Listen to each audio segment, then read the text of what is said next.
Alright, what is up? What is good? We got a new chapter of One Piece. A couple days late. Not crazy late, though. For as busy as I've been, I'm happy I'm getting to this as soon as I did. The chapter title is The Snows of Elbaf. We are indeed back on Elbaf. This is the Elbaf arc, if you did not remember. Chapter 1168. On the cover, another buds with animals type scenario. Hachan, who we haven't seen in quite a while, not since Sabori, hanging out with some sheep. Very cute. Very good.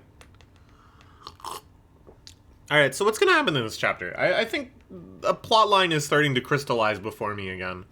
After, multiple detours and successive nesting flashbacks and other things like that.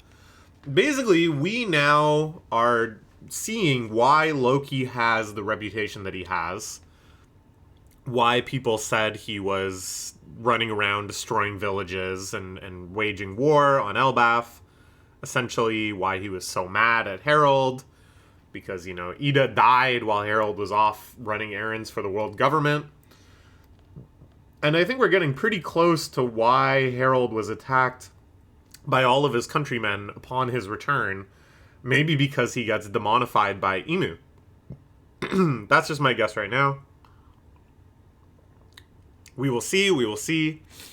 I think that's the only thing, though, that explains why it was such a violent confrontation, Like, why both of them were trying to kill each other and so many giant guards died.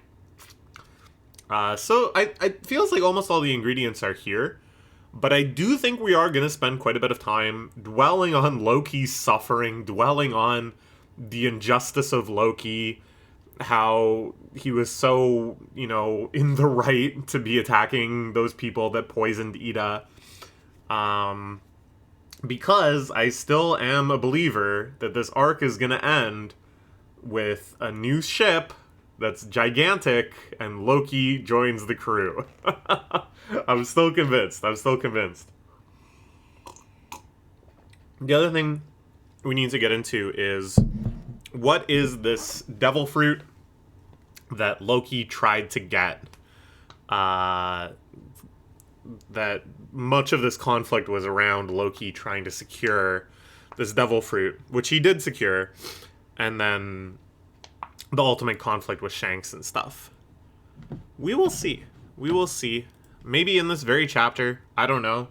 I don't really know where the pacing is going to be on this. Like, as I said, I think because Loki is eventually going to join the crew, there's going to be some time spent really, getting us accustomed to him and loving him and wanting to cheer for him and stuff. So I don't think this is all going to be wrapped up in this chapter. But at the same time, it's like, now that we kind of see the path before us, I don't think they're going to belabor it too long before we get back to present day. Okay, that same year, 15 years ago, around the world, the Giants in the Navy. Yes. Used to think they were scary. I wish I could meet one someday. The reputation of Giants is changing. Elbaf seafood being imported around the world. Good Elbaf cedar.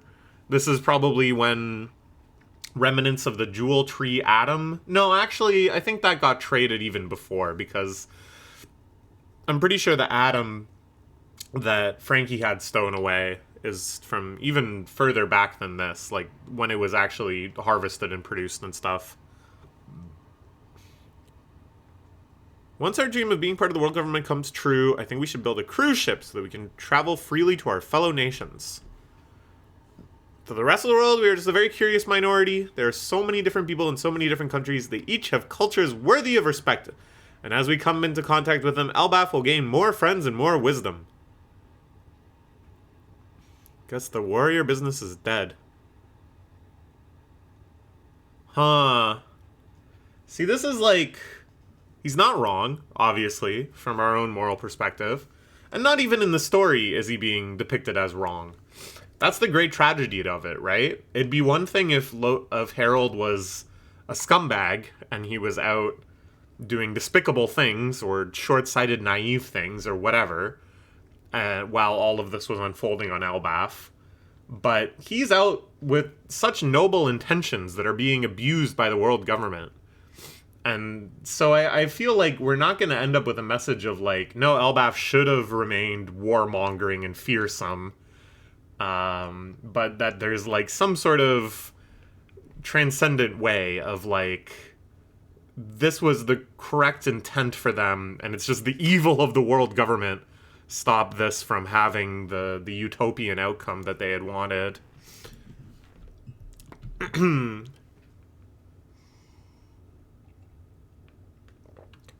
Saul and Harold hanging out, watching the kids play. I no longer think of our military might as a national strength. Ida taught me everything I know. The fact that I met her is my lifelong treasure. Terrified of all the civil wars, but you've changed this country bit by bit. Yeah, we're definitely meant to see this as heroic. We're definitely meant to see this as why King Harold was so beloved. And that's why it's going to make it all the more devastating when it snap changes. When Harold comes back. This I think as well is going to be part of Loki's tragedy. Is that not only do they dispatch Harold in his demonic state without telling anyone, but then Loki will take responsibility for whatever damages Harold himself did while demonified, so that the image of the beloved King Harold can be maintained. By the way, I was totally wrong. For some reason, I just remembered that my whole theory was like King Harold was not so beloved. King Harold was selling them out to the government. King Harold was in cahoots with Mother Caramel and the giant child trafficking ring. But all that stuff happened before any of these events, because that happened when Big Mom was a kid. So yeah, and when they were like, "Oh, are we gonna here to visit Harold?" The Holy Knights, it was because he's like a pseudo Holy Knight and stuff. It's not because they had any sort of illicit deal. It's all of this was like very above board. This was something he was bragging about to everyone. So I was wrong about that, but I'm right about like Loki. I think I've still got the vision of Loki's character arc correct in my head.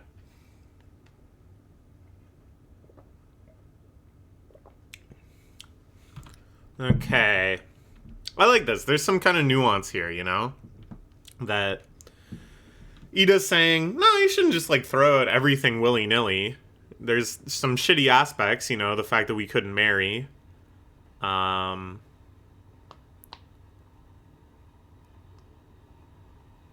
some parts of the Warrior's Pride are cool, you know? There's a balance here. I like this. It's not like a binary outcome. They can be a peaceful society with their Warrior's Pride, you know?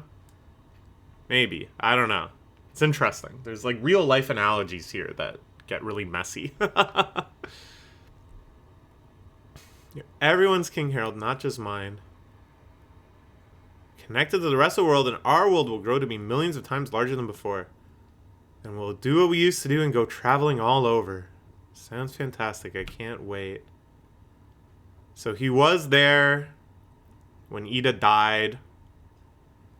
Loki locked up for destroying that village. We can see Hadrudin and the new giant pirates run in here. There's Rodo. Okay. Shanks goes missing. Harold, I guess he had enough of his scheme. Well, this was 14 years ago. So not too long before his current crew, you know, meets up with Luffy and stuff. So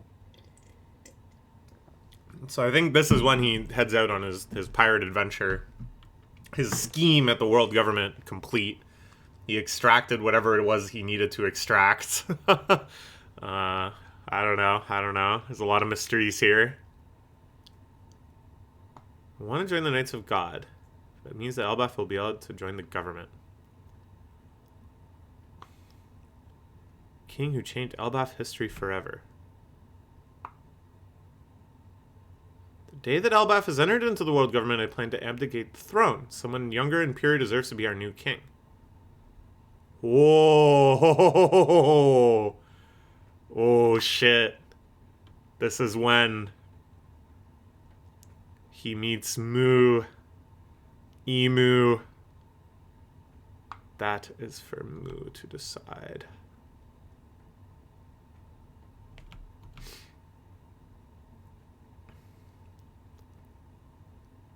Alright, his curse mark has been upgraded. These super sketchy, uninked aspects of this drawing. Is that, like, intentional? It has a really cool effect here. But this might also just be, didn't finish the chapter in time, I don't know. And now he is immortal. It chills the spine. He is more than a monster at this point. He is a weapon. And the use of weapon there, I think, is very pointed. That they're saying he is like an ancient weapon. He is a weapon of that devastating power. Now, alas, thou art an undying knight in service to Mu. So this, of course, also confirms that they are immortal. They don't age. The Gorosei have been there for centuries, and so have all the other holy knights.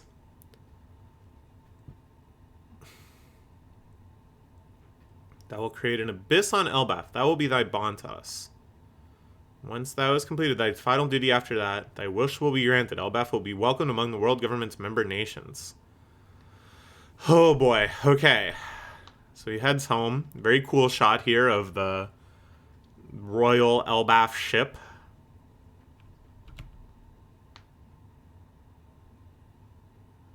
Okay. So he forms this abyssal mark. This is what we've seen several times before, the summoning circle, used by people with this mark to get around. I'm very curious. The place that was trying to summon a demon that Brook got sent to by Kuma. Is there still some connection there? I don't know. Use thy entire country to form an army of warriors. Thou will build a giant fleet to rival the navy and act for the benefit of the world. Doing all of this to help Elbaf escape the cycle of fighting. Always intended those... Okay. Has to be atoned for it. Thou said you would be a slave. History is not so light that it can be shouldered by thee alone. Do not speak that. Cannot disobey Mu. Whoa. The Depths Covenant are given immortality and strength, but must obey orders in return. I will have thy way. Yep. Bring chains, tie me to this pillar. Ah, yes, okay.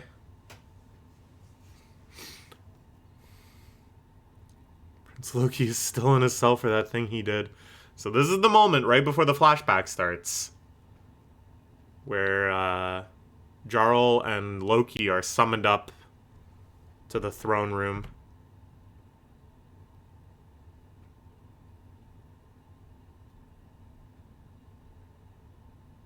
On this day, there was a terrible massacre inside the castle, and the most beloved ruler in the history of Elbaf, wise King Harald, perished. Okay, alright, we basically got there. We basically completed the flashback. But there's still some scenes I'm sure we'll see. Still some stuff about this treasure that the devil fruit or whatever, I'm pretty sure it's a devil fruit that Loki tries to go after, and how Loki was subdued by Shanks, and there's much ground to cover still. Very interesting. Lots of good little clues and stuff in here too. Lots to speculate on, but at